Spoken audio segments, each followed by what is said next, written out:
I just want to talk a little bit about the Gospels. Gospels for us as Christians are the center of the Scriptures. There's 4 of them: Matthew, Mark, Luke, and John. The word gospel comes from the Greek, and it means good news. It's interesting. Jesus lived approximately from the year 0 to the year 33. The first gospel was Mark's gospel, written in about 60.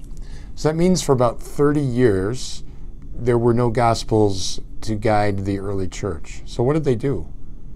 They had the apostles who knew Jesus in the flesh, who remembered his parables, who remembered his healings. So orally, just through preaching, they shared the gospel, they shared their memories of Jesus.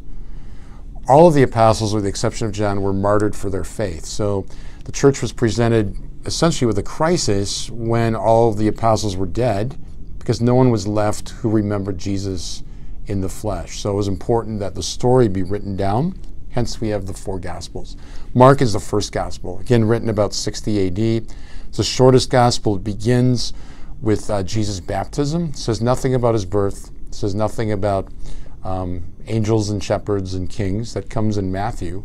So Mark is the first articulation of the story of Jesus. And it's the shortest, it's the simplest, but it really gets to the heart of the matter. So the point of the Gospel is not to tell a history story. We have all these great questions that we'll never know in this life about Jesus, but the point of the Gospel is to lead people to faith, to say that Jesus is Lord.